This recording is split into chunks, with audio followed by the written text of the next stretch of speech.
You are the only one living in your body. So you're the only one that knows what's true for you. What I'm trying to help you do is understand what's your normal. Because so often we go to the doctor and they'll say, that's normal, like don't worry about it. But that's not normal for you. And that's really all they should care about.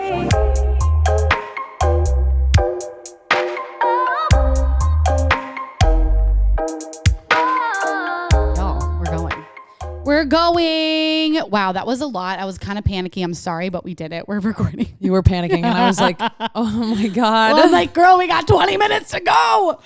Yeah, we have a middle of the day recording, so it's kind of like a little hectic here. Mid work day, we're just like, hey, we took an hour off work. Here we are. We're literally, this was the time that worked, so we made it work because we wanted Dr. Jolene Brighten on the podcast. So we did what we did. I keep saying we did what we could. I keep saying Dr. Jolene, and I need I need to say Dr. Brighten, but I just love her first name because we keep singing Jolene, Jolene, Jolene. I want Miley Cyrus to come on the podcast, by the way. Oh my God. Well, same. That's peaking for me. Yeah. Also, I've been having this really bad habit, especially today when I was teaching. I'm like, every time I like talk, I'm gleeking. Like I'm like like every time I spoke, I was like, you guys just put your effort in it. And it was just like spit spewing out of my mouth. And I'm like, I'm so sorry if you're in like a chest press and I just spit all over you.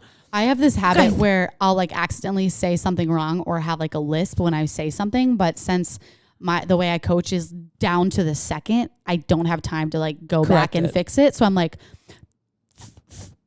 thread, or like I'll say something like this and then I just keep going. I'm like, shit. I do that all the time, but I don't, like, honestly, sometimes if I mess up like 3 times in a row, I'm like, okay. Like, and then people know I'm correcting myself, but honestly, I leave it too. I'm like, I don't care enough. Yeah, I really don't. What? I don't care. Sid, I just noticed your eyebrows. They look bomb. Thank you. I got my eyebrows done. They looked a little intense at Lifetime yesterday. I was like, oopsies, because I didn't have makeup on, so it just looked really like, holy crap, she got her eyebrows done. And I could see people like come up and say hi, and then they'd just look at them, and I'm like, oh my God. But they look so fire now. They're like bomb. Okay, how are you today? Otherwise, I feel like we haven't had time to chat. I'm like a little tired. Should we take a breath? Like I'm feeling a little. Yeah. We are both feeling a little. I don't know. Let's get it. Let's take a breath. Don't ever do that again. You guys, she literally just put the mic down her throat. I did not. That was barely tickled my thing in the back. No, that was impressive. No gag. Wait, what's the part of the song? Little dangly thing and swing in the back of my throat. Oh, who is that? Not Nicki Minaj. Yeah. No. Yeah. Right? That's what I said. Mm-hmm. Absolutely. It's hot in here, by the way. Ooh, hot and dangerous. Isn't it Cardi B?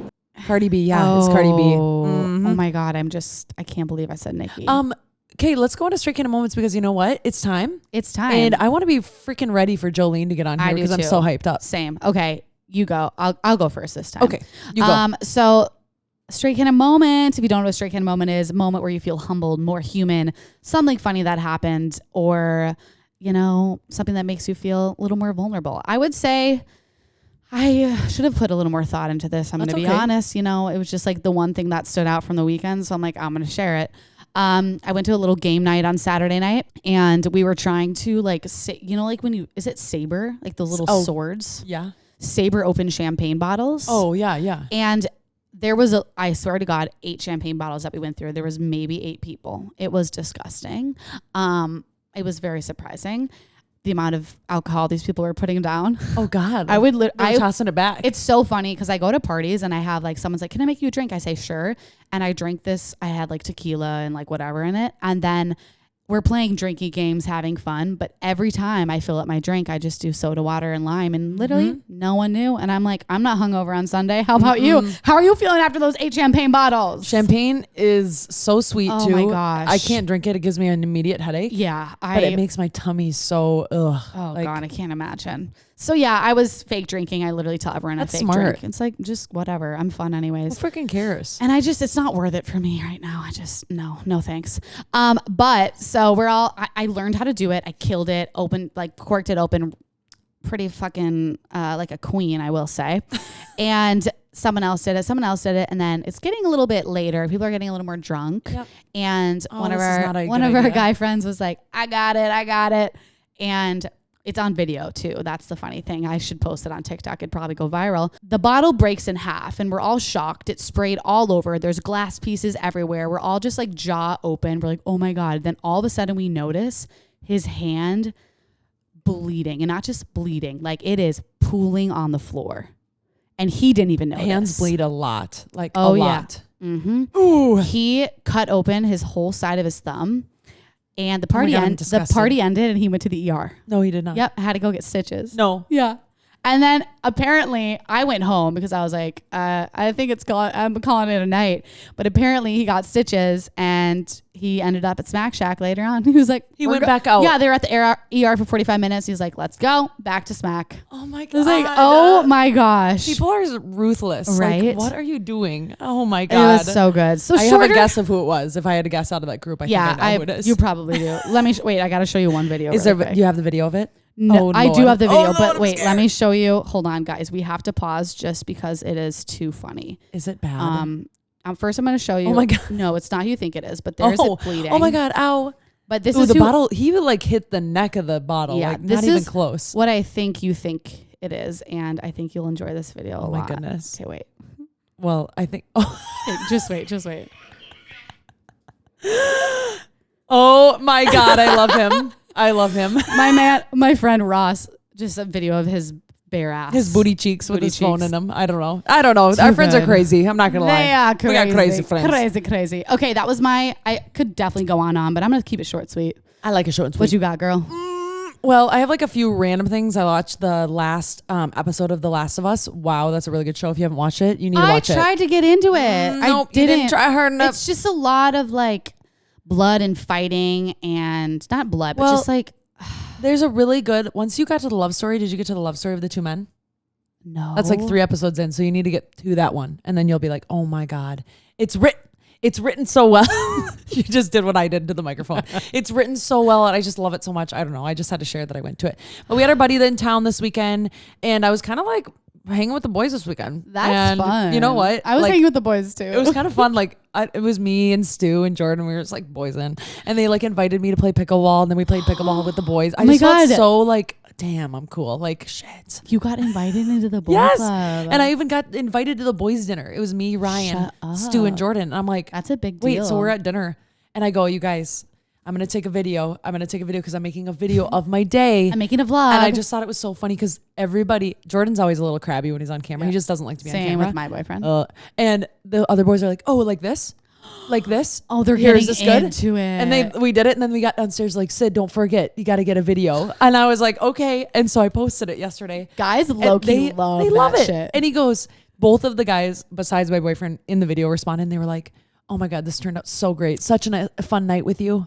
I was like, I don't know. I just like friend appreciation. They're your hype and women. They're just like, they were hyping me up and I felt so badass, but I don't know. I'm just like, I just like was happy. It was a good weekend. Nothing really crazy happened. Nothing that like wild happened. I did do some research. I told you this yesterday because I was having a little bit of diarrhea. Okay. And I have the opposite problem right now. I know. I'm sorry. I didn't want to brag when you said it. So I was like, fuck, I'm just going to let it happen. Y'all, I'm consty.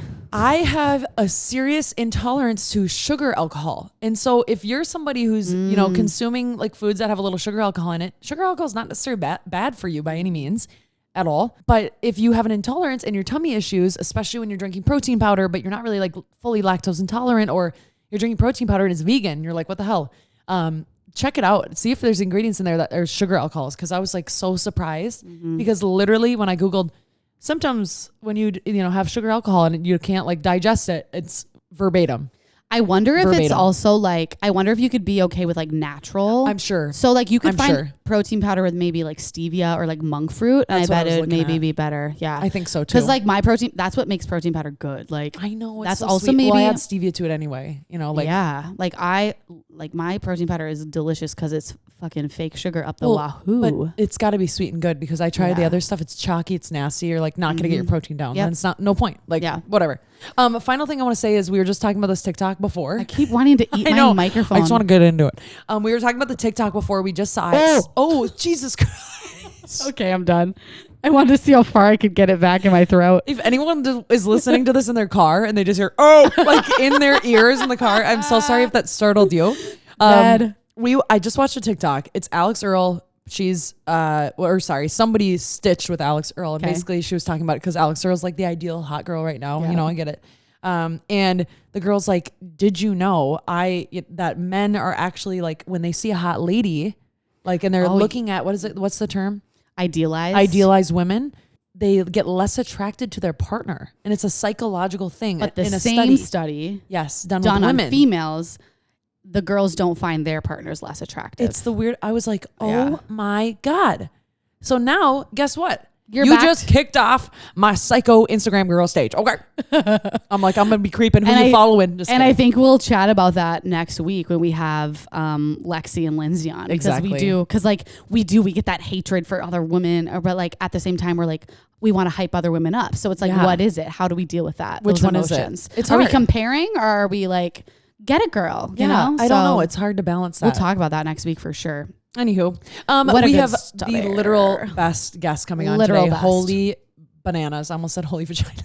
Well, it works. Holy fucking vagina hormones, fertility, period, microbiome. Let's just keep going. But that's pretty much what we're going to be talking about. Everything hormone related, because I'll kind of share my experience with her and how we like became obsessed, I guess you could say, is I have had curiosity about going off my birth control because of my mental health state, dealing with anxiety and all that, which I definitely want to ask her about how a birth control pill can relate to mental health and how it can maybe exacerbate your anxiety or depression. Yep. At the same time, sometimes it actually helps with anxiety, depression, but I went off it just to see how I felt without it. And it's because I read her book, Beyond the Pill. She is coming out with a new book, which I think she'll talk about when she hops on, called Is This Normal? Mm-hmm. But let me give her a little bio, and then Sid, we can hear about your experience with birth control and all the goods too. Okay, deal. So Dr. Jolene Brighten is a hormone expert, nutrition scientist, and thought leader in women's medicine. She is board certified in naturopathic endocrinology and trained in clinical sexology. Dr. Brighten is the author of Is This Normal? A non-judgmental guide to creating hormone balance, eliminating unwanted symptoms, and building the sexual desire you crave. A fierce patient advocate and completely your mouse. I was going to read the other half. Your mouse. We usually do half and half. Your mouse was in my way, and then I couldn't read the other part of it. Oh, okay, go for it. Sorry, I didn't. Oh, because it says who it is. Yeah, and I was like, I'm sorry. Like hormone. Do it balance. Oops, my bad. It tells you who it is typing. A fierce patient advocate and completely dedicated to uncovering the root cause of hormonal imbalances, Dr. Brighten empowers women worldwide to take control of their health and their hormones through her website and social media channels. Dr. Brighten is an international speaker, clinical educator, and medical advisor within the tech community. Wow. She's freaking accredited. She vegan. That's what I gotta say. Doing her shit. Mm-hmm. Okay, tell us about so you're currently on what? I'm on birth control. I'm on a milli, I guess it is. And I've been on it since I was. That's the pill, which is hormonal. So if you're taking a pill, it's hormonal. Mm-hmm. If you have an IUD, it's most likely hormonal unless you have the copper IUD. Right. I take the hormonal mouth pill. I take it once a day, obviously. I've been taking it since I was literally, let's see, 14 or 15. Why'd you go on? So 10 years. I had horrible cramps. I'm getting there. Where it made me sick. Literally, like I would throw up. I was in so much pain. 3 days of like horrendous pain. Like I can't even explain to you what they felt like. It was just terrible. So I kind of didn't have a choice if I wanted to like do normal things. Mm-hmm. I didn't ever have acne. I don't really have it with a pill, but I do get it when I get my period, which I'm just coming off of it. Hence, like I have like a few random spots. I don't know. I'm just worried that it's like affecting my mood, and making me like get a little bit more irritable than I want to. And then sometimes I'm wondering if it has any relation to like, I have hormonal stuff and bubble gut stuff. Yeah. Mm-hmm. Like guts, like things. And it's weird because in this pill, it's a really simple formula. I know, cause I've talked to many like, OBGYNs about it, but that's the other side of the opinion. Right. And it's a simple estrogen pill, but it's like, does my body need that much estrogen or does it need less? I don't know. It's really complex. I'm not really exactly sure what I'm going to learn from this, but I'm excited for whatever I'm going to learn. Cause I don't necessarily want to be on the pill anymore, to be honest with you. And I'm curious, Taylor, did you also have bad cramps? I did not actually have bad cramps at all. I honestly went on birth control.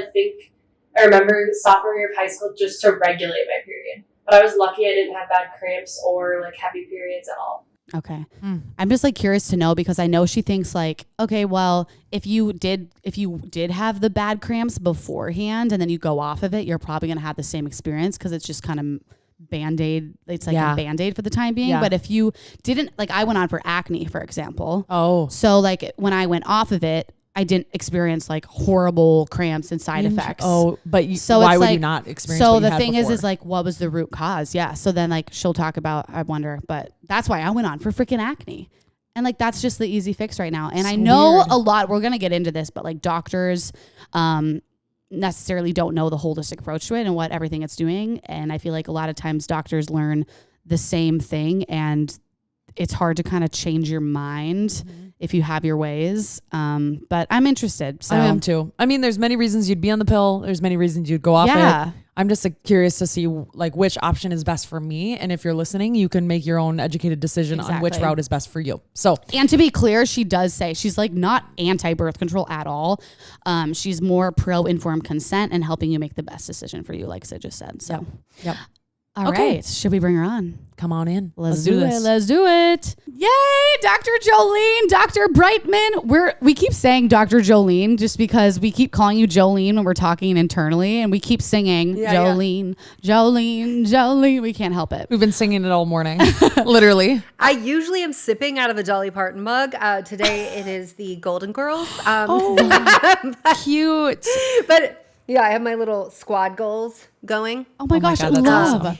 I'm going to be honest. I am fangirling right now. And Aww. a lot of our listeners are too. We did a little post last night about you coming on the podcast today and everyone was freaking out.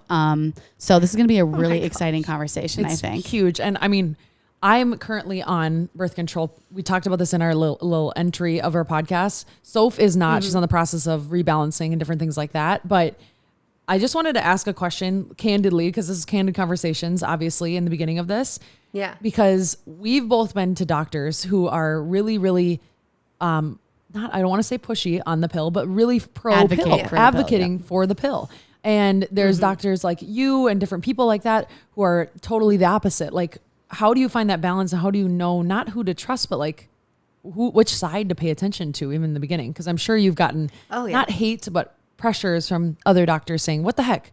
You think the opposite of me. Oh yeah, no, there's like hate all around because I'm like, hey, instead of like just passing everybody the pill and getting them out of your office as fast as possible, what if we actually ask why they have those symptoms and then give them options and like actually say like, hey, this is what might be going on. We should work that up. The pill is one option. You can also do these other things. You can also take the pill and also do diet and lifestyle and like give them those options. And so there's the people who are like, just take the pill. It's the best thing that ever happened to women. Just say thank you, be grateful, shut your mouth about it. And they love to hate. And then there's the people that are like, no one should have access to birth control ever. They're like very ill-informed about birth control. And they're like, and then they hate me because they're like, wait, you actually talk to people about how to mitigate side effects and be safe and be successful using birth control. And I'm like, I know, shocker. I just believe in women having the right to choose and then be supported in whatever that choice is. But in order for you to choose, you have to have all the information. And I get that that's like kind of exhausting because it takes a long time to like do that in a medical practice. And yet I do think it's what women deserve. Agreed. So what would you say to doctors that then say, well, my patient's symptoms go away, so it's obviously working? Like, for example, I went on birth control because of acne. Sid went on birth control because she had really bad cramps and was nauseated and had pretty bad PMS type of symptoms. Okay, we go on the pill, it fixes it. So what do you say to doctors then that are saying this? Oh, sure, it fixes it, except that when you come off, that it didn't fix it, did it? Because it comes right back. So it's a great symptom management tool. And we just have to be honest about that. Like if I am going to give someone a medication to manage their symptoms, so maybe it's birth control, maybe it's a pain med. Like, do we act like, oh, pain meds are fixing the source of your pain? They're temporarily bringing you relief, but like, why do you have that pain? Sometimes you have to heal, like a bone has to heal or things need to take time. And so I think we just need to have an honest conversation about that because it's very misleading to tell women that this is going to fix all of your problems when In fact, if you have something like endometriosis that's causing nausea and vomiting before your period because your pain is so intense, that's not fixed. The pill's not fixing that. Will it lessen the symptoms? In some people, yes.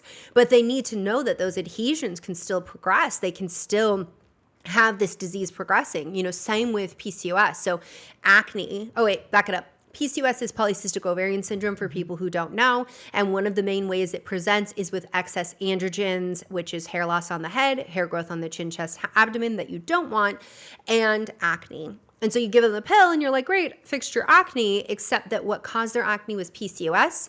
And you didn't address the complex metabolic endocrine disorder that is PCOS, and you did nothing to keep them from developing insulin resistance, diabetes, cardiovascular disease, none of that.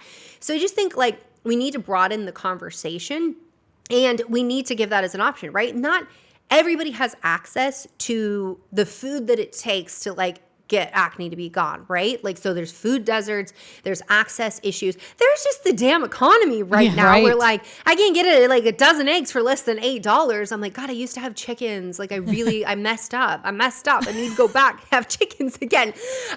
So there's all of these variables that can impact our access to choosing differently. And that's where I think it's really problematic if you straight up vilify the pill, because you don't live in that woman's body. You don't live in her life. You don't understand all of her resources.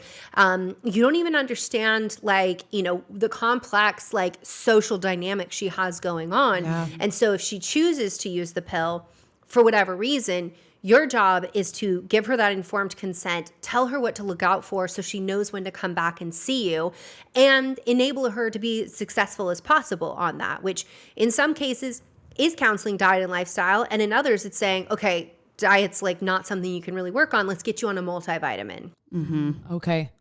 No, that's really well worded, by the way. I have never heard it in that big of arch in terms. And I think people don't realize that it's not just let's call it a Band-Aid, and it's not just a active piece to event pregnancy. It's also a lot of other things, and a lot of cover up, and a lot of not thinking of all the things in one. Jolene, you're still there, right? I am. Okay, good. Your camera just went off, so I wasn't sure. My internet's fine. I'm looking at it. You're fine. Don't worry. It's my internet. Okay. No, you're totally fine. Okay. She's in Puerto Rico, by the way. We're okay. I know. We started recording after that. If you have an Ethernet cable too, sometimes that helps. But if not, sometimes we can just keep going, and we might just lose your face for part of it. But I have a massively thick set of concrete walls. I have no Ethernet. There's no such thing here. It should record her video on her end, so we should be fine. So okay. if we'll just assume that you're there, so just flag us if you're not, okay? Another question I have about this, because we were talking about birth control and taking it, how does the hormonal birth control affect your microbiomes and things in your tummy and hormones and mental health? I know that's a huge, broad question, but for people out there who are wondering, I don't get the connection. Firstly, there's a whole lot we don't know. It's kind of ridiculous. I mean, it is ridiculous. It's very ridiculous that this drug has been available on the market for as long as it has, and yet the studies we lack and the understanding we lack is so giant. We have so many questions about birth control, but when you consider women weren't even considered necessary to include in drug trials until the 90s, and birth control was just we just give it to women. They didn't really think a lot about it. So with that, we do know from 2016, a very large study came out showing, it was over 1 million women, there is a correlation between birth control and mental health. So some women develop depression, they need a medication, some are institutionalized, some are experiencing anxiety. The younger you are, so if you're a teen, tends to be a lot worse, and suicidal ideation increases. And so it's important that we are forthcoming that it's correlation, right? Because depression is complex, mood symptoms are complex, and it's going to be very hard to ever say the pill is the one thing that led to this, because there's just so many other things you're dealing with in your life. Just like being a woman, everybody can nod their head with that. So with that, we don't have any studies that say birth control causes depression, birth control causes anxiety, any of this. But there is an association, which like anyone who's ever used the pill, they can tell you that there were some things that changed. And for some women, those things that changed were their mood. Mm-hmm. And so following that study, we did have some research coming out showing like a few possible mechanisms of action. So one is that the birth control pill can be inflammatory. So anything that's inflammatory can disrupt brain chemistry. If you think about like when you're sick and you are like have just like a crappy mood, like that's inflammation affecting your brain. So there's the inflammatory component. There's also been some research showing that instead of making neuroprotective chemicals, you may make neurotoxins while you're on the pill, and it may disrupt your pathway of actually making serotonin. So whether you subscribe to the serotonin theory of depression or the cytokine theory of depression, which is inflammation, there are studies to support that's a possible mechanism. Now, quickly, people always rush and they're like, oh my God, don't talk about that. And like, you'll scare women off the pill. But I think we should talk about it because we should be able to screen better at this point of who might be at risk and be able to have that conversation with them and say, hey, like in the next 3 months, if your friends notice like you're not texting back, you're not like engaging in the same way, like you don't feel like yourself, like check in with me. Because sometimes switching formulations or switching the form of contraception, it's all you need to feel like yourself again. Right. And so I think we're doing a really big disservice in trying to be like, well, it's only correlation and there's just not enough evidence and we don't know enough. So let's just like ignore it until we do know more when there's real people struggling. That's so funny you mentioned this because I think Sid and I are like, okay, she's literally hearing us because that's why I went off my hormonal birth control is I had heard, little remnants of people talking about, hey, it actually helped my mental health and I deal with anxiety and depression and I don't know how else to explain it besides the fact that I'm like more in tune with myself now. Mm-hmm. Like I feel more like myself. I'm 6 months off of it right now. So it's interesting that you say that. And then my other question is it true that the birth control can impact our stress response? Because I've also dealt with high cortisol levels my entire life being an anxious person.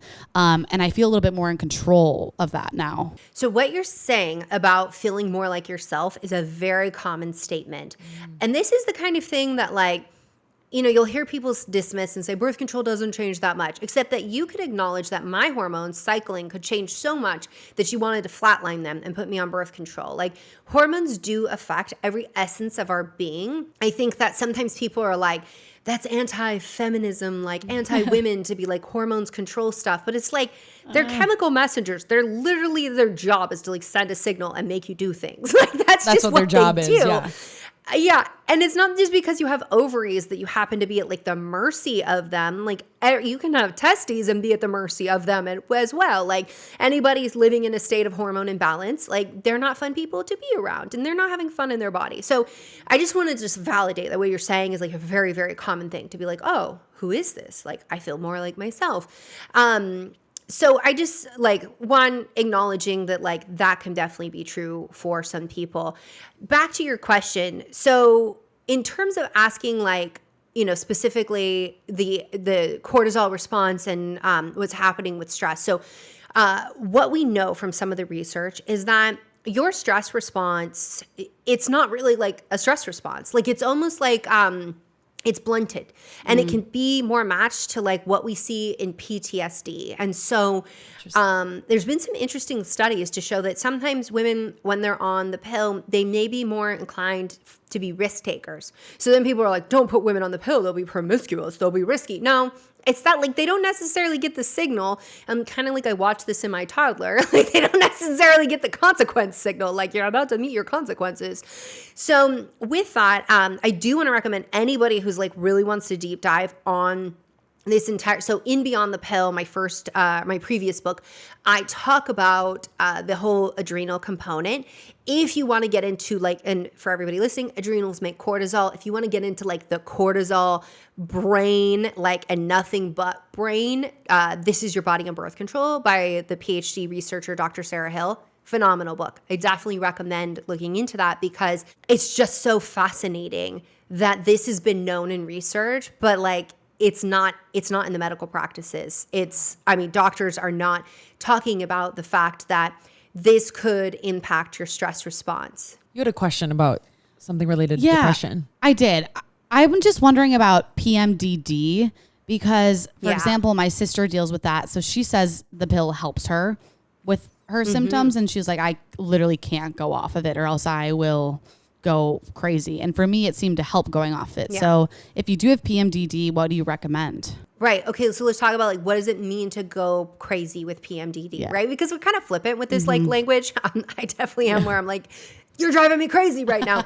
Okay. So with PMDD, it's really extreme. So anyone who's had PMS and they're like, oh, I'm agitated. I'm like gritting my teeth. Like I can't stand how my partner chews. Like I just need to hide out, like amplify that like times a million sometimes, where 2 weeks out of the month, you are crying, you are angry, you are like on this like emotionally hijacked train that you just feel out of control in your body, and it can sabotage your life, your relationships, your work, all of it. So to understand, because often people are like, it's just bad PMS, so like you don't need the pill. And I'm like, I wish that was the case, but it's not always the case. So with PMDD, there's a whole lot of things we can do with like optimizing the hormones, getting inflammation down, getting you the right diagnosis sometimes, because sometimes it's PMDD or sometimes you're on you have autism spectrum disorder or you have ADHD, and that gets amplified during that phase of your cycle. Now you can have both. I mean, you can have all three. You can have ADHD,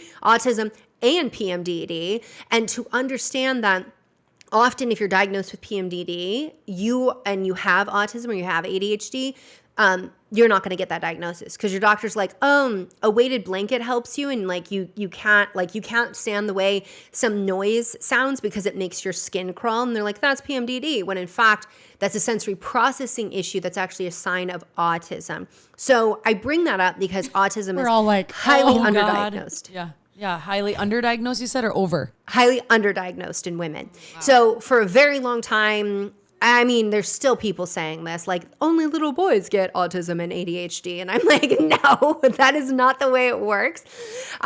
So to understand that women aren't getting those diagnoses, like we're missing a lot of them. And there's like a whole phenomenon right now where people are self-diagnosing on TikTok.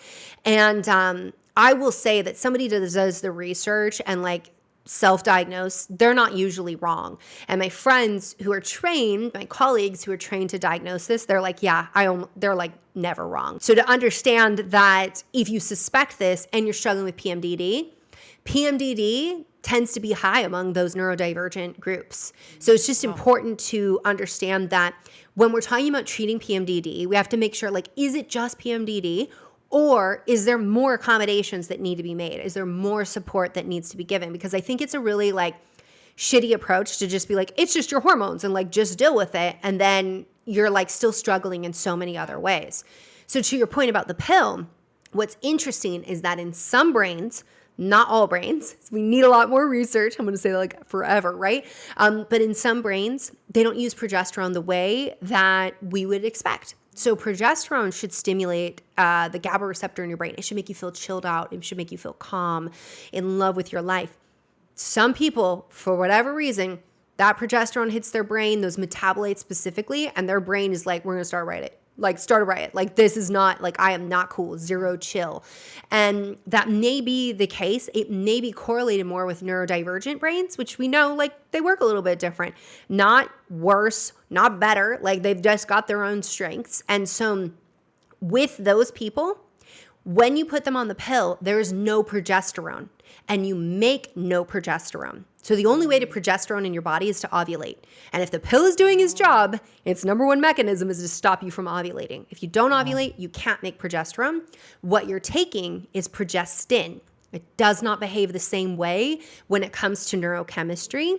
And so that may be why some people get on the pill and they're like, this is the best thing to happen to my mood, because we just took away all of the progesterone and we just flatlined their hormones. So no more ups and downs, just consistent hormones. And that's, something that, like, even though your sister has PMDD and you didn't, and you had different experiences, like, I think that's an important thing to note, because that's exactly what we should be talking about. Bioindividuality. Like, we shouldn't expect that just because one study says the pill works this way for one person, that will be true for everyone in the population. Completely agree with that. Holy crap. My I'm mind's like, blown. what, we're less than 20 minutes into an episode and Yeah. I've already learned more than I've ever learned from my life. like anything. Holy, what? Well, I'm really excited. Yeah, now. I know. I'm like, holy jeez. I'm going to talk about hormones in a second when we transition to that. But I wanted to say, like, I've been curious of going off the pill. I have mood swings, and I'll talk about what I'm seeing in a little bit. But my mood swings are bad, and especially pre-ovulation and all the things. So for somebody who's curious even about going off the pill, like, what do you suggest that process looks like? Is there like cold turkey? Is it go to the doctor and ask your doctor? Is it do your own research? Like what do you suggest I do or anybody does? Yeah. Okay. So if you ask your doctor, they're going to say, well, do you want to get pregnant? And if you say no, they're going to say, then stay on the pill.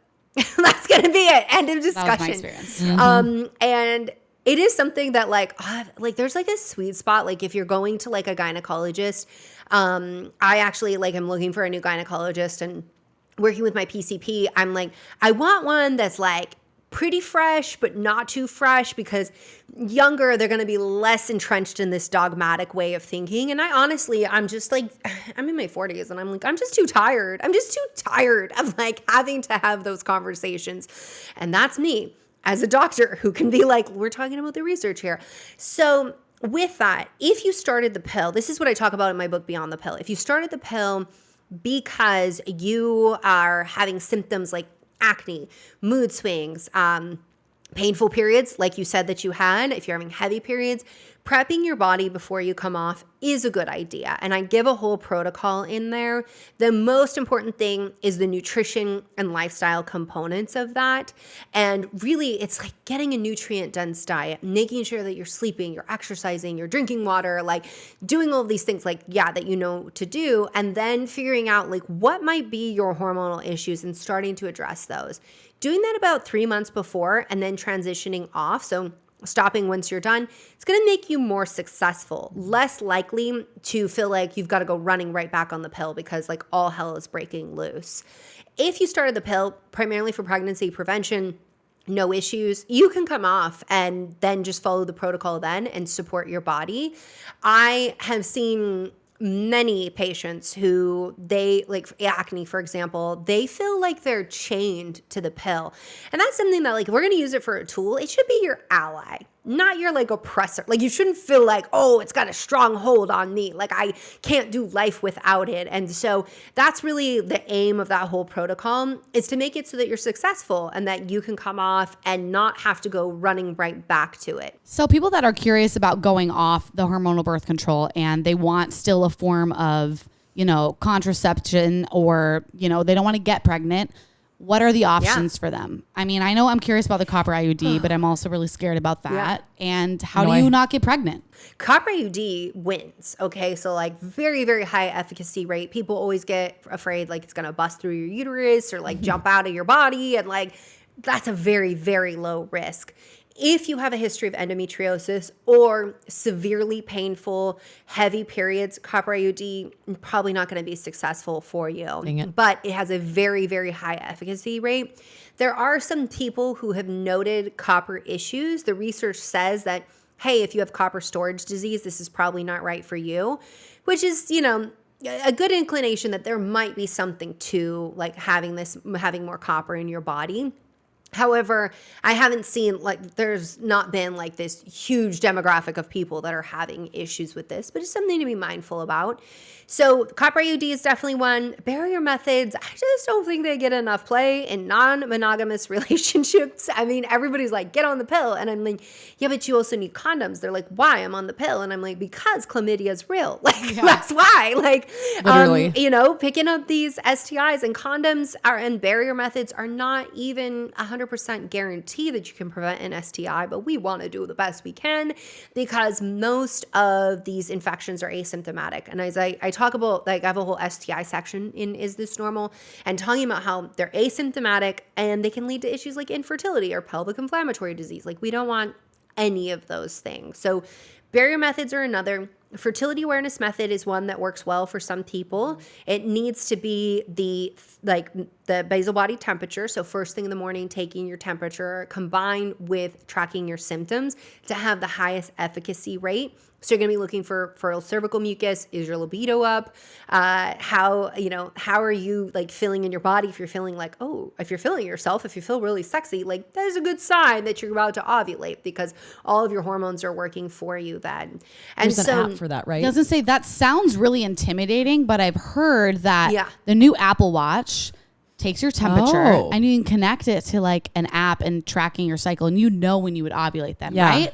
Yeah, so I have not tried out the Apple Watch one. I'm actually an Oura Ring wearer. Oh, yeah, that's those what are I nice. want. Oh my God. My boyfriend has that. Yeah, I'm like the ring, but I do like one thing I'll say is that if you lift really heavy weights, these are like hard to wear. Where I can see the Apple Watch has efficacy, but what's great is so there's an app called Natural Cycles, and that can connect with Oura and take your data, and that app is the first one that the FDA is like, yes, like this one could actually help you. Their algorithm is dialed in. And that one you can see when you ovulate. It's going to take about 3 months for it to be like really predictive. You can take LH test strips to try to, which is luteinizing hormone that predicts like within 48 hours you're going to ovulate to like help it out. But I actually use the Oura connected with Natural Cycles and it's pretty spot on. Like I'm like, it does really well. So, but you can also go old school and use like a paper and pencil. There's people who like love that. I am not those people. I am definitely like a digital, I need to wake up. You tell me, I don't want to deal with taking my temperature. Like just, you do it. Daisy is another one that you can put it's a little device that you put under your tongue. It's a thermometer and that connects to an app and that will do it as well. That one's for fertility. That's how it's approved, is for predicting fertility to get pregnant, but it's the same premise.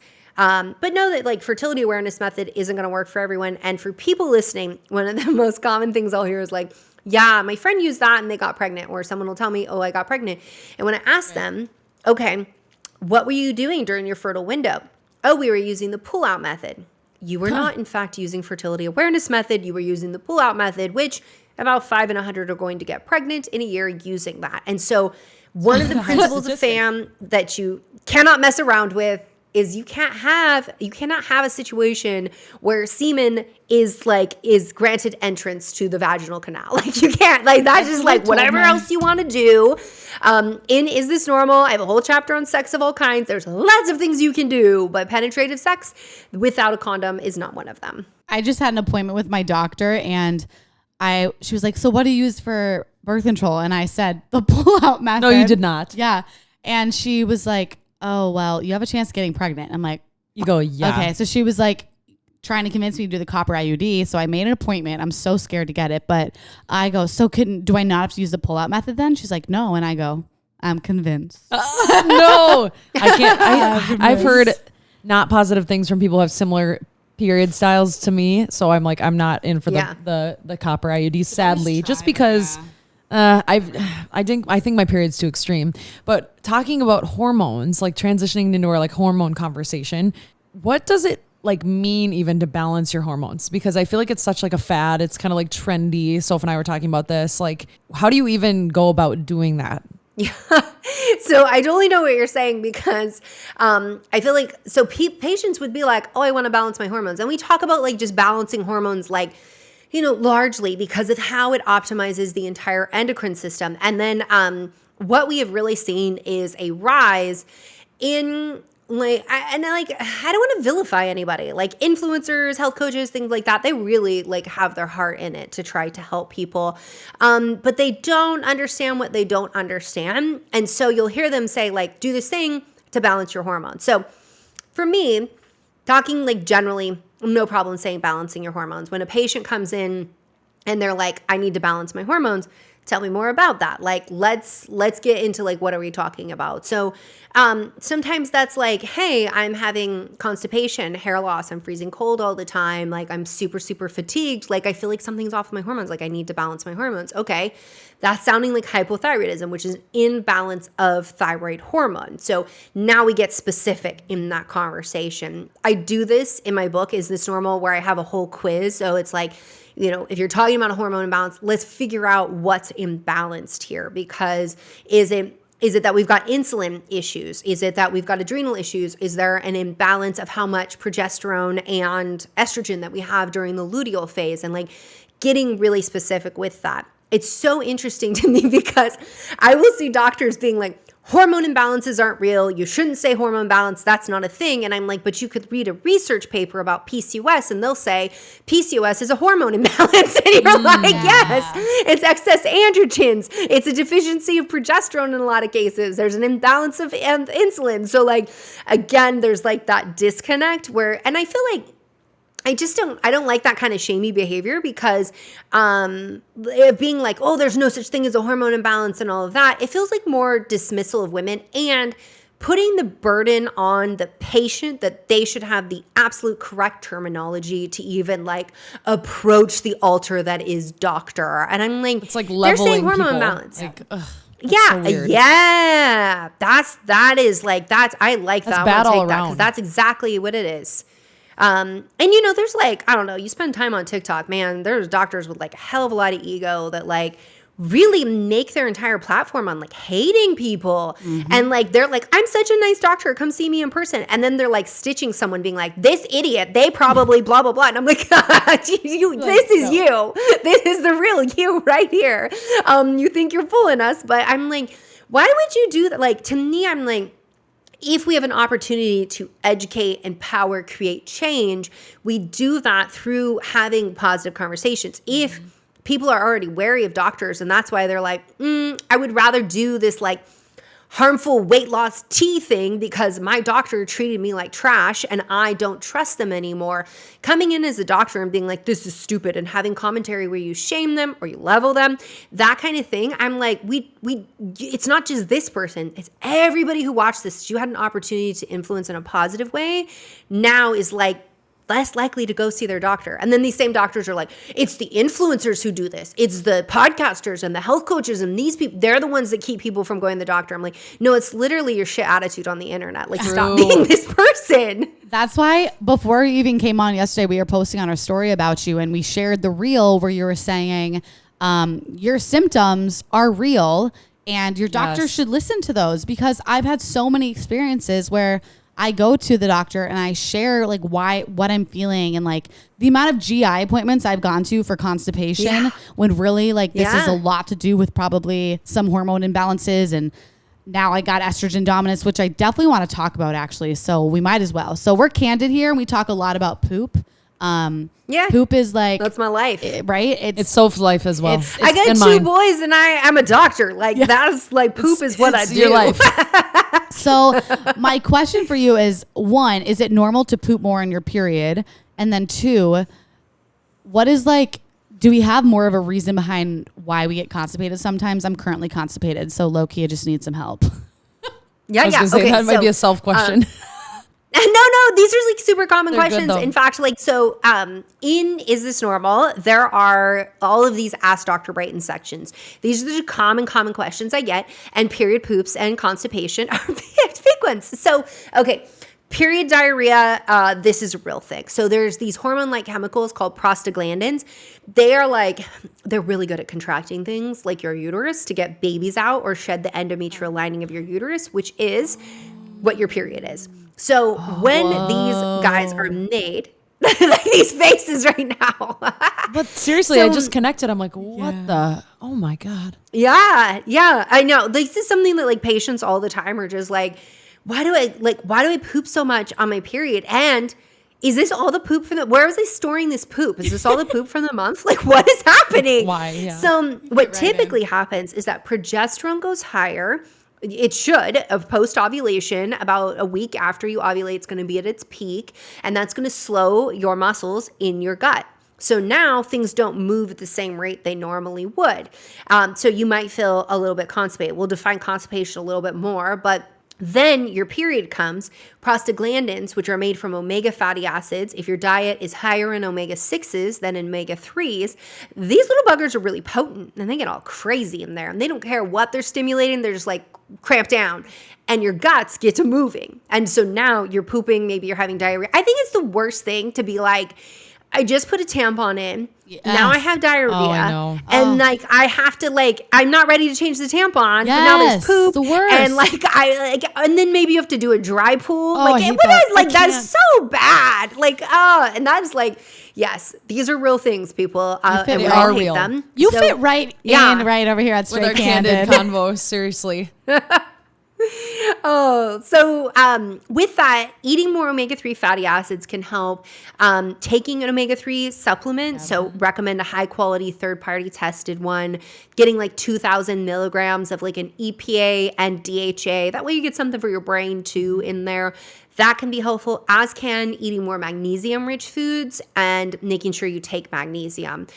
So if you're someone who has really painful cramps and you have period diarrhea, like hitting like 300 milligrams of magnesium glycinate, that's the specific form that's been helpful with like PMS and like all things women's hormones. Taking that like 5 days or more before your period. I mean, honestly, you can take it every single day. But if you're somebody who's like, I can't be bothered with that, at least like 5 days before your period. I've been feeling, and I mean, I'm still on the pill, but I've been taking magnesium It feels and so- Yeah. omega-3s, and I'm like able to reason with myself a little better. I know that sounds crazy, but before I feel myself, No, it doesn't. I'm about to tweak a little and get a little spicy. Yeah. I can like be like, oh, that's actually really not something you need to get that pissed about. You Yeah, know what I mean? yeah, Like, and I can yeah. like kind of pull myself back. So now I'm like, oh my God, I'm going to get the Nuva ring. I'm going to read both your books. I'm going to do all these things. Because this was kind of a both question. This was an us question and a written in question. Can you give us an example of a common like hormonal imbalance that you see in a lot of people or a lot of symptoms and they're just kind of like letting it happen? Maybe not even paying attention Sure, to it. but first, can we like talk? We didn't talk about constipation. Yeah. Oh, I thought I thought that's what you were saying because taking all of those pills I was will like, help. I want to Well, hear. that's for the like period diarrhea. Yeah. Oh, yeah. So constipation. I was like, sometimes like, yeah, you're like, let's go. Okay. So, constipation, that's when you're actually skipping going to the bathroom altogether. Like you're not pooping. Sometimes people say constipation and what it is like instead of the morning, it happens in the evening and it's a little difficult to pass and like that can be troublesome. So few things. Making sure you're drinking enough water. Like you have to be hydrated because what the large intestine does really well is it pulls water back in. It's like, all right, you greedy little digestive system, like spilling all this water. Like the body needs to hold on to that. And so it'll just like suck your stool dry. Like it'll just like make it dry and hard. That is like such a gross thing that I just said. Like the image I just conjured up. I'm like, oh, no. So anyhow, we got to stay hydrated. Fiber. Yes. If you're not already getting 25 grams of fiber every day, slowly increasing that. You don't want to go from like 0 to 25 because then you're going to fart and not poop and it's not going to be fun. So increasing that gradually, the best way to do that is start increasing your plants, start increasing the plants that are coming in. Movement. You got to move your body. Now, you're not moving your body, you can't expect to poop. So you've got to get moving. And sometimes it's just as simple as gentle walking. And then, if we're employing those things, but it's just like, I just got to get it to move today. This is where the form of magnesium called magnesium citrate can help. Starting with 100 milligrams, maybe going to 300 milligrams because everybody's a little different. And if you get like magnesium shits, it's not fun. It's not fun. But that can help loosen things up and get things going as well.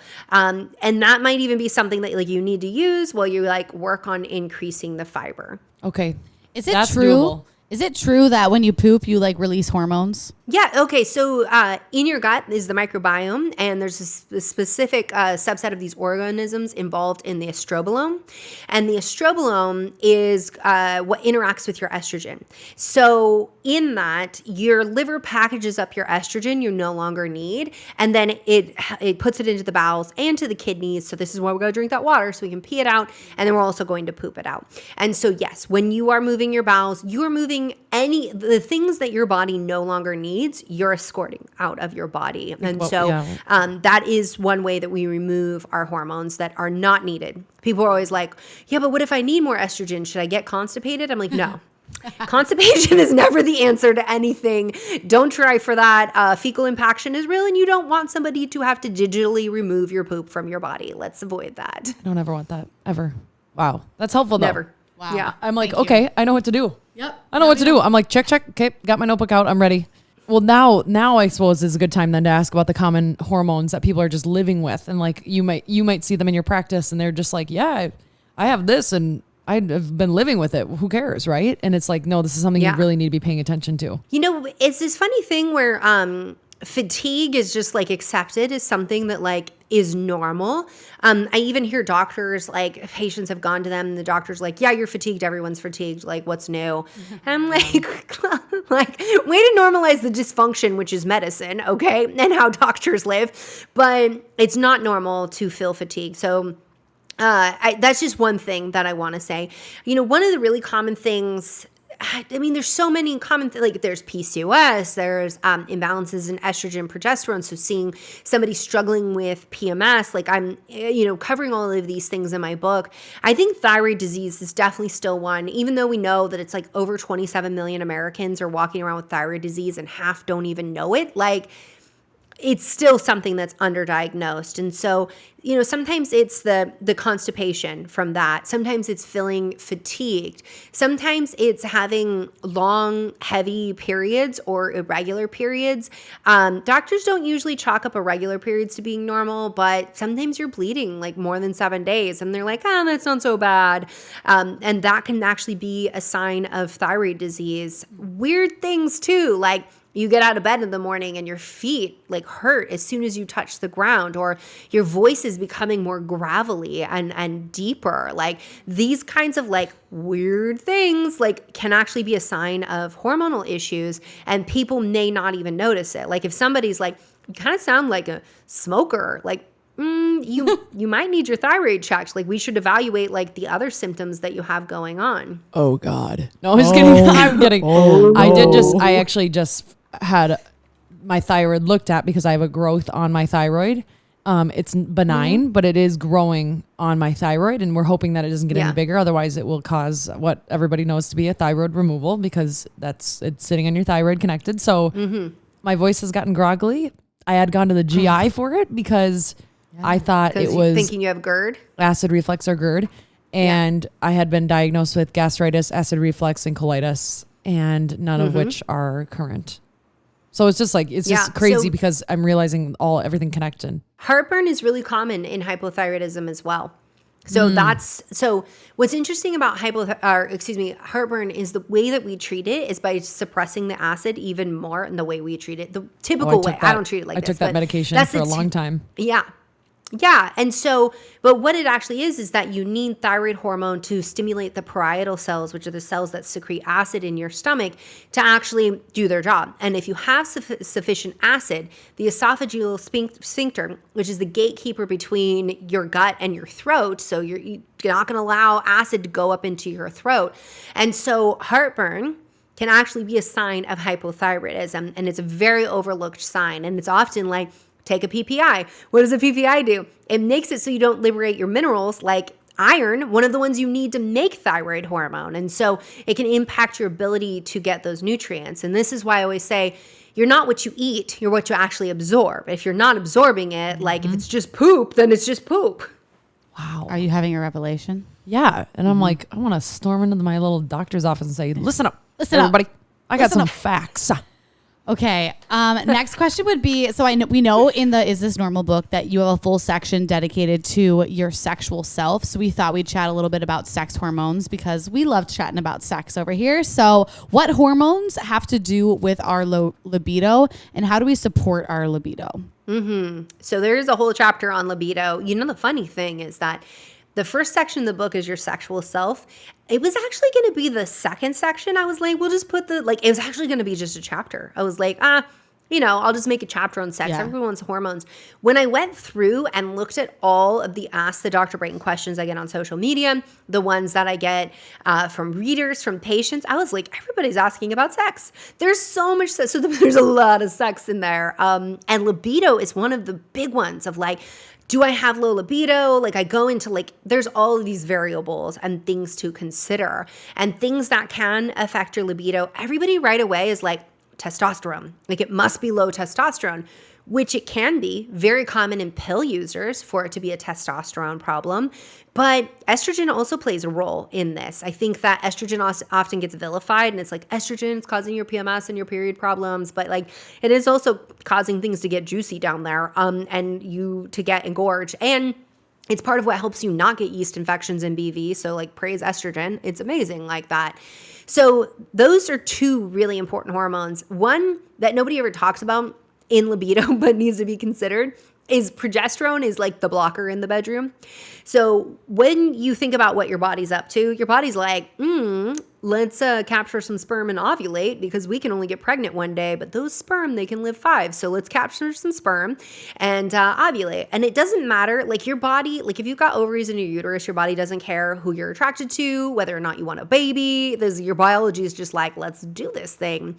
Once you ovulate, you had your chance. Your body's like, yeah, you should have done it. You should have done it while the egg was good. But like progesterone's here, and progesterone's like, I'd rather like get into some sweatpants than get into their pants because that's cuddle.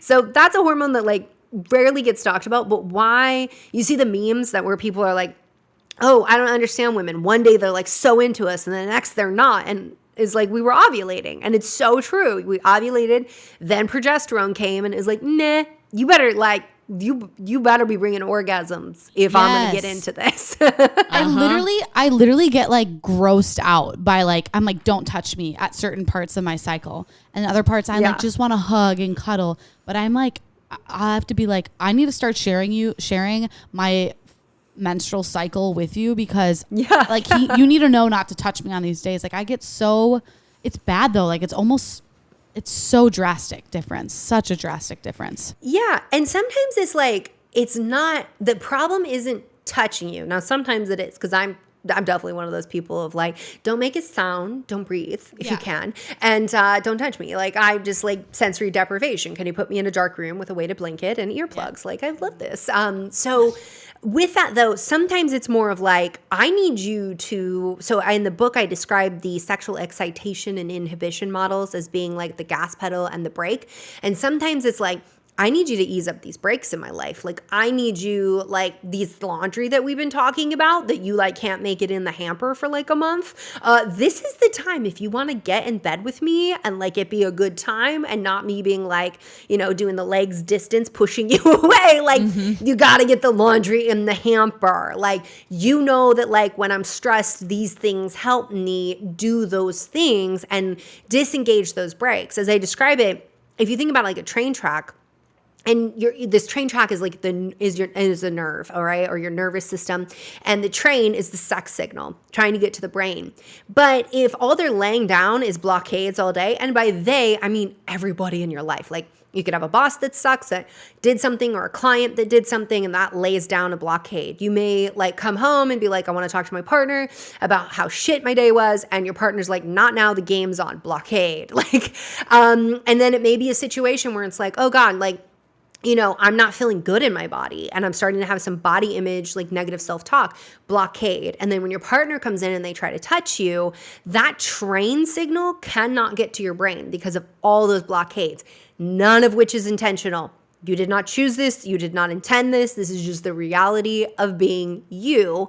And so you're like, my nervous system, like, and that feeling of like, I don't want to be touched is like, you're raw with all of this stress and you just feel like overwhelmed, and any more sensory input is like just pushing the train off the tracks. Like it just derails altogether. And you're like, not only are we not going to sexy town, but like, you better get away from me because we're about to go like nuclear right now. Wow.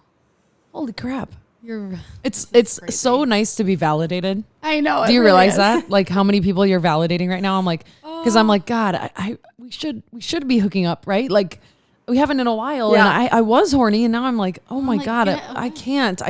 No. Like your head looks weird, and your hair is messy, and you just ruffled the pillow way too hard, and it hit me in the eye, and I'm irritated. You know what I mean? Like all the things. Weird. Oh my God. Or when they sit on the couch like too aggressively and you're like, oh my God. Yeah. Or they're chewing loud and then they're like, hey, wait, what do you think? And I'm like, oh God, no. Chew your food. You're done. Nope. Sleep on the couch. Done. It's amazing how men have like mated in relationships with women so long. I know. We're so nice. No, I was kidding. We could like never talk about this before. Like it's just like we need to normalize these conversations because I think if like men were clued in more to all of this, like they would understand just like how complex we are. Like there's all of this sensory input coming in that is is like basically deal breakers or like, you know, sex makers. Like you have to, like, things have to be going right. And I will so often hear men or see men like online being like, oh, well, like, you know, she's just withholding sex from me. Like, what about what I do all day? The brain doesn't care. The main sexual organ does not care what you do all day. Doesn't, like, no. And it's not a choice. She's not being like, I'm just going to withhold sex from you. Like, her whole nervous system is like, I mean, do men even comprehend sometimes that, like, you're asking to enter someone's body? Like, you're inside our bodies. Like, very that's intimate. intense. Like, and it's the level deal. of trust and relaxation and ease that needs to happen. Yes. And yet they're like, well, I'm your husband and I work hard, so therefore I deserve sex. And I'm like, whoever told you you were entitled to anybody's body was wrong. As a mother of 2 boys, they're going to help change this narrative because I'm like, Yes. men need to teach men. Men need to teach men to do better. Send this God. send this podcast to your mans, y'all. Yes, and we're not man shaming or hating. It's just So they can fight me on the internet. no. Literally, I'm like, fight all you need. I'm just joking. The men need to hear this. That's all I gotta say. So last question before we go into quick fire. I just have one regarding birth control pills and losing attraction to your partners when you go off birth control pills. I've heard that's a thing and I want to know why. It's trendy on Instagram right now. You know what's interesting is that we've known that birth control for various reasons, and we don't fully understand it, but there's been several studies done showing that it affects who we're attracted to. So one being the MHC complex, which is part of our immune system and tells us about we smell that on others and tells us about like basically genetic diversity. And you biologically should want to mate with the most diverse person because that's how evolution like rolls the dice and gets like the best outcome. And so that's one thing, is that we know that some people who are on the pill are attracted to people who are more genetically similar to them, which is where everybody's like, ew, like that explains this or that. But like, you know, we also have to like ask the question, like, how much is this like weighing on some people? The other thing is that when you're on birth control, you know, there have been studies where women are, you know, they're attracted to faces that aren't exhibiting more masculine features. And this is where everybody gets like really upset about me talking about gender and masculine features. This is just what testosterone does and what has classically been defined in the research as masculine features. This is not my opinion. So when you see higher testosterone, like you see that like square jaw, like there's that facial structure that is more masculine. And so what they found in the research is that off the pill, this is what you're attracted to. On the pill, it's more feminine features.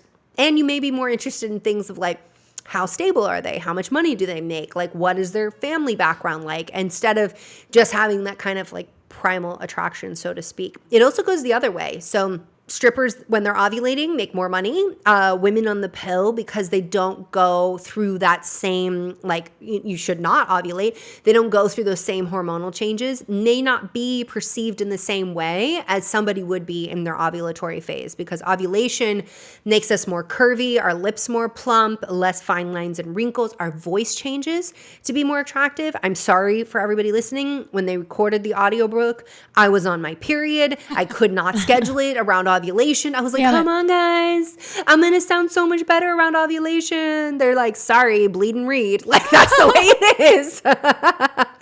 So there may be some truth to this. And what I think is the most interesting is when you talk to women and you hear their stories about like, I was on the pill, I was with this person, I came off, I was no longer attracted. This is like depression. Can we say it was just the pill? No, because you're cohabitating with a human. That's hard. There are like so many other variables in this, but I do think it's worth questioning more and understanding like what is going on here so we can give the real answer. Most people are opposed. They're very opposed to like any of this research being done or questioning this or even having a conversation about this because, again, they don't want to believe that hormones influence us this much. People like to believe we're not animals. Sorry, we're animals. Dang. Wow. So, oh God, sometimes I don't even know how to react because I'm like, this is just so like mind blowing. I'm like, whoa, I want to say this, but I'm like, no, it's just not even complex enough to answer and reiterate. Thank you for answering that. We actually had reached out to our listeners and we're like, we're going to have Dr. Brighten on. We're going to have an opportunity to ask questions. And we got an enormous, overwhelming amount of questions. So the amount of people that thought this was like their doctor's appointment Oh was my funny. God. So like So- we can quick fire this for you. we're making an Ask Okay. Dr. Brighten section in the podcast right now. And so we're going to quick fire. Let's So do these it. are going to be quick. We have to respond quick. That's fine. But I'm excited because some of these are amazing. So do you want to start? So Sure. Okay. So first question is, I just recently found out I have ovarian cysts. I'm curious if she thinks this could be from the pill and if there's anything I can do more holistically to treat them. Yes. So we don't actually see the pill as being the causative factor with ovarian cysts, but we do see a lot of doctors using the pill to try to prevent ovarian cysts. It doesn't actually, there's not good research to show this as a treatment for ovarian cysts. And so figuring out like what kind of cyst it is and what's going on, because sometimes ovarian cysts are caused by endometriosis. So you definitely want to look into that. Okay. Next question. I'm trying to be quick. Oh, no, I love it. No, I like that. Next question is, I deal with horrible acne. I was on Accutane when I was in high school, and it kept me clear for a couple years. It started coming back, so I went on the pill, and it seemed to definitely help. I tried going off the pill, and bam, acne came back again. Is there such thing as a root cause for acne? Is this a hormone imbalance or just bad luck? Yes. So if the pill's helping, then it is hormonal acne. And most cases of acne are hormonal, not all, but most. And so what's the most common cause? Excess androgens. And some higher levels of DHT may be at play. So your doctor might miss because they test free testosterone or only testosterone. You should test free testosterone, but it may be a DHT issue where you're taking your testosterone, converting it into dihydrotestosterone. Things like zinc, saw palmetto can help, spironolactone can definitely help. But if you are struggling with that kind of acne, don't forget that PCOS, this might be the way it's presenting for you. It depends on your other symptoms. So don't just try to treat the acne without understanding if there's something else at play. Last thing is that even though people really hate this, dairy and sugar might need to leave your diet because those have been shown for some people to make acne worse. Is it true for everyone? Absolutely not. But the question we always want to ask is what's true for you? just quick curiosity out of like the acne and periods question. I always get acne with periods. There was a ton of questions that wrote in about actually getting acne on your period. Any advice for that? Yeah. So when you get acne on your period, usually it's because progesterone, estrogen drop, and testosterone can come and stimulate. Progesterone can also cause your pores to swell, so sometimes that can trap things in there. So making sure you have a good skincare routine that matches your skin type, that's definitely important. This is where topical vitamin A can actually be helpful. Topical vitamin A can also help with aging. So like, it's good Win-win. stuff. And so the other thing too is ask yourself, do I get constipated before my period, or do I have like harder to pass stools and then I get acne? Because if it doesn't go out your bowels, it's going to come out your skin. And so if that's the case, work on the gut stuff. Okay. Ooh. Okay. I wish I could be so selfish and just be like, okay, I have an appointment. Actually, you guys can listen. I have all my questions. I know, me too. I'm like, oh, well, this about me. You're like, actually forget your questions. I have my own. No, literally. Okay, next one says, I am curious to go off the pill, but I went on to help with my horrible periods. Painful, throbbing, and throwing up. It hurts so bad. I'm horrified to go off and get horrible acne and not be able to go to work or get work off for a few days. How long will I regulate? Take to regulate. Sorry, your Okay. mic is in the way, so I'm trying to like guess what the words are. I'm like, Okay, so firstly, before you come off, like go see your doctor and figure out what's going on. Because if this is endometriosis, adenomyosis, fibroids, something else going on, you definitely want to know that and be able to address that. Because if you have like endometriosis and you have adhesions, they might want you on the pill and then want to do when they do the laparoscopy to diagnose, they want to do the removal then of those adhesions. So definitely figure out what's going on. How long it will take your body to regulate is really going to depend. Like, it is a very complex question. A general guideline is to say, for as long as you've had those symptoms, including the time that you've been on the pill, that's how many months of working on that issue that you can expect things to resolve. Does that mean that, it's going to take that long for things to get better? No, it just means that that's like the time you should give yourself and things should improve. But understand, if you have something like endometriosis, getting it into remission, getting it under control. Yes, you're never going to be able to cure that. And I think that's really important for people to understand, because as trendy as saying hormone balances and all these things on the internet, so is promising people things that are not realistic. And I think that is a huge disservice. How do you rebalance hormones post-baby? Ooh, post-baby. We really like this is like, It's a big as somebody question. with a toddler who's still not sleeping, I just want to acknowledge that. Sleeping. So sleeping You're like, is the eye thing. twitch. So after you have a baby, you deliver the placenta, your hormones drop to that of like a postmenopausal woman. Like it is a big, significant drop. Oh, wow. You're then going to lead on your adrenal glands. So you need to make sure that as much as you can, consistent meals, consistent sleep. And I know that's very, very difficult in the beginning. I have my first book is called Healing Your Body Naturally After Childbirth, where I talk about this, about postpartum and that fourth trimester.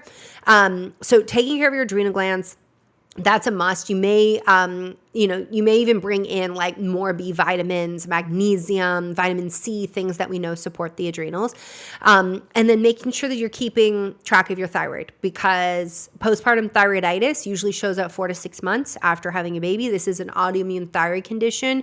About 1 in 12 women experience this worldwide. So you're going to feel like all your hormones are in chaos because your thyroid is literally being attacked by your immune system. So if you find that you get depression, anxiety, you have a drop in breast milk, you're having trouble sleeping, or you're feeling just like way more fatigued than all of your mom friends, that could be a sign of thyroid disease. So that's like the basic, like foundational stuff, which in Is This Normal? I have a pyramid in there. Oh, perfect. And the foundation is adrenals and insulin. The next level up is thyroid. That's what I just talked about. At the very tippy top, that's your sex hormones. So you want to work on all of that early postpartum so that when the sex hormones come back, they're optimal. Oh my God, I have like 3 books to read. Holy crap. I'm so excited. I've never been more excited to read, by the way, in my life. Like for real. I'm like, oh my God, finally something that actually like associates to your life and all the things. I actually had someone reach out to me and they're like, like this is a friend. She's like, I would love to get your book, but like, I'm going to be honest, there's no way I'm going to read it because I can never read a book front to back. And I'm like, oh, you don't have to read this book front to back. You can literally say, I got this problem, and jump in and read that problem and then yeet the book and like come back to it later. But there's even like, I'm like, even the 28-day program, you can just go into that and be like, I'm just going to do this and not read the rest of it. But or listen to it. I trust I'm entertaining enough. Yeah. Or listen to it. I read it. I think I'm funny. I hope you do too. That's how I read the first book. I'm still have to get the Is This Normal? But that's why I read Beyond the Pill was I took your hormone quiz at the beginning, which like let me know which hormones I was, imbalanced in. And I just started implementing small things, and then I would skip chapters, go back to chapters. And then I read it all the way through again because I was obsessed and I kept learning more. So yeah, definitely not needed to read. That's how I write my books. I'm like, Yeah. we all are busy. Yeah. And I don't like to sit down and read a book from front to back. So like get in and get what you need and get out and come back later. God, you're just amazing. Like, holy crap. Okay, last question. Oh, thank you. Last listener question of the day. How long is too long to be on the pill? Oh, so it used to be that we were recommended no longer than 10 years. And that was because of like risks of like breast cancer. However, now there is no recommendations. They're like, you can just stay on it through menopause. I think there's better ways to address perimenopause. Perimenopause usually does well to have some progesterone. So this is before you lose your period altogether, before you stop ovulating altogether. And the pill doesn't have progesterone. And like I said, because the pill can be inflammatory for some people. We didn't talk about some people can be slightly insulin resistant. Like these can already be problems in perimenopause. I think there's better ways to do that. And then in terms of the breast cancer risk, there is a breast cancer risk, but it's very mild with the pill. It's a small risk, but it is worth noting your family history and always talking to your provider about. But what the governing bodies say now is the risk is not enough for someone to stop taking the pill. And there is also the benefit of preventing ovarian and endometrial cancer. But I will say for everybody listening, there's lots of ways to do that. Diet and lifestyle have a much bigger impact in preventing cancer than the pill does. So just keep that in mind, because if you are someone who is going to use the pill because you're like, there was ovarian cancer in my family, know that you can amplify that by also doing the diet and lifestyle. Wow. I just love that. I still feel like you have the knowledge of every single doctor that I've gone to, but yet it's more of like a holistic, root approach to like my problems. So like I really do appreciate you taking the time. I know this was middle of the day and it was an hour long, and we literally are so happy that you were able to hop on our podcast. We feel so lucky. Like seriously. Very. Totally lucky. No, this was a great conversation. Is there anything else you want to leave our audience with? Any last piece of advice, something you wish you could share with all of our listeners? I think, one of the most important things that I share is that you are the only one living in your body. So you're the only one that knows what's true for you. And if, like, I have a book called Is This Normal? And what I'm trying to help you do is understand what's your normal. Because so often we go to the doctor and they'll say, that's normal, like, don't worry about it. But that's not normal for you. And that's really all they should care about, is that's not your normal. And so always advocate for yourself. In the book, I actually put so many checklists. I actually was going through it. I just got it, my own copy in the mail, and I was going through it and I was like, man, I wish I put even more checklists and diagrams and stuff. Like, I just wish I just like, it's so many words. I just could not fit anymore. But the reason why I put all these checklists is so you can pinpoint what might be going on for you. And then you can take that to your doctor and you can say, here's the list of what I'm experiencing. Could it be this? And if they're like, no, that's normal, then you say, well, could it be this? What have you done to rule that in or rule that out? And if they say nothing, well, then they should get on that. But that's usually the language to get them to actually investigate further. If they're like, no, I'm not going to run your labs, you then say, okay, I need you to document that in my chart along with the reason why you're not. And I'm going to go ahead and request my chart notes for my next provider. That'll usually get them moving in the right direction because they realize like, well, wait a minute, there might be something more here. And that's not because they're a bad person or anything like that. It's because in the US healthcare system, they have more patients to see than they have time in a day. And there's got to be like some words that get them to pause and slow down. And again, it's not because your doctor is bad. And it's also not fair that you have to, like, it's on you to bring all that information. But it is the way it is. So I provided you a whole lot of resources to help you be successful in that relationship. Thank you. Literally, thank you for everything. Where can everybody find you? Because people are going to want to know. And your book, of course. My main hub is drbrighten.com, drbrighten. Do I know how to spell my own name? drbrighten.com. That's my main hub. Tons of free articles, resources there for you. Everything that couldn't fit into the book, which is a big book, but everything that couldn't fit, we put it there on the website and made it available to you as well. And then you can find me on Instagram, TikTok, YouTube at Jolene Brighten. Perfect. Love. I can't wait to read your books. Wow. I'm freaking out. Yeah. We're going to order like immediately now. I'm like, oh. Right now. Thank you, Dr. Jolene. Jolene. We appreciate your time and we will chat soon, maybe. I know. don't know. I'm like, wait, maybe we'll be in our DMs. We might need to do it again. Yeah. Well, thank you both. This was a great time. Thank you for being here. We appreciate you. Okay, listener straight kind of moment of the week. This is obviously going to be related to menstrual cycles because we thought it was very fitting. So someone wrote in and said, I was seeing this guy. It was kind of a new thing. And we went over to our friends for a night of partying. We were both a little tipsy and laughing and having a great ass time. At one point, my date was chilling on the ground on his back. And I go over to sit on him and tease him a little bit. I am sitting on his stomach, by the way. As I stand up, I notice a big red stain on his light gray shirt. Obvi from my lady parts, I was menstruating, lol. I immediately eyed my girlfriend and sneakily pointed at his shirt, which she had yet to notice. My girlfriend immediately grabbed a glass of red wine and drunkenly went over to him and pretended to sloppily trip and spill it all over his shirt, covering my blood stain. That's a true friend. That's a true friend. Snap, snaps, claps, claps. It's a true friend. I really don't think I could like even picture how horrified I'd be to have a period stain on the front of a guy's shirt because I was trying to be flirty. Yeah, like a new thing too. Would you do that for me if I was like, sit? Yeah, I'd be like, oh shoot. Oh, I'm such so a klutz. sorry. I'm such a klutz. I would do it for you. I too, would do babe. it. I actually Yeah. would because like Kind of sounds nobody fun. wants to experience like a blood stain on somebody's shirt. Like, holy crap. That one's good. I like that one. I like that one a lot. All right, you got another one? Okay, yeah, this one. I got my period at a young age. I was only 10 years old, so I was not comfortable wearing tampons yet. Our class had a field trip to a water park, and I obviously wanted to go.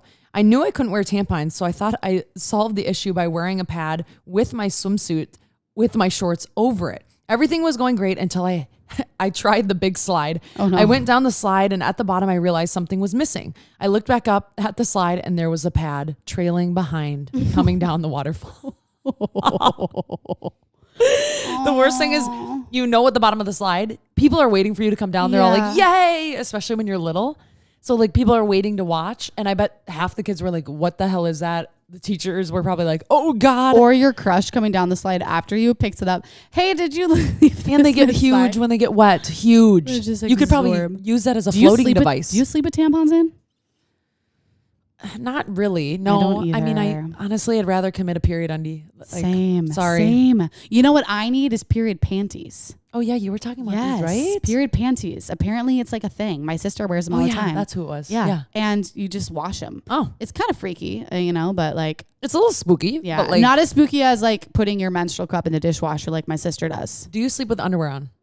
I sleep with MeUndies. Okay, well those are like shorts. Yeah, those are like undies, yeah. Because apparently like best thing for your vaginal health is not wearing underwear and like letting it breathe. You want the So truly since for like a few years, probably more than a few years, I've not slept with undies. Good. Yeah, and I'm just unless you have your period. Well, yeah. Yep. Because otherwise then it's just too risque. Yeah, we don't want I got white sheets. I don't need that. I hate when you stand up in the morning and just know. You just know you're like, gravity, here we go. And then you're like, it's just so weird. It's like, it's such a weird concept. You're like, oh, yep. I'm literally hurting on the inside. Okay, it's that time. I'm bleeding. Wow, periods are crazy. I hope you guys enjoyed this episode as much as we did, because holy crap. I have her book in my Amazon cart. I hadn't read it before, and I'm like ready to read it. Like, if you read it, be prepared to like question your entire existence. Ooh, that's good. Yeah. I'm like, honestly, I like that. Yeah. I hope you learned. I hope you spread the word to your lady friends. Like, send this off to friends who need to hear this. Like, whatever age it is, we've all got hormonal imbalances and different things, like whether all the way from pre-period to menopause and after. So like, share this with women in your life. Seriously. Learn how to optimize your body. Why not? Yeah, you know, why not? And thanks for listening with an open mind, you guys. We appreciate that. Other than that, you guys, you can follow us at Straight Candid Podcast on YouTube, on Instagram. Give us a follow and subscribe and rate on Spotify. Rate and review on Apple Podcasts. I'm at Candid Soph. I'm at Candid Sid. And we will see you next week. All right. Bye. Bye. Perfect timing. That was a good, that was enough like period talk. That's all we needed. No, we didn't need any more. Yeah. No.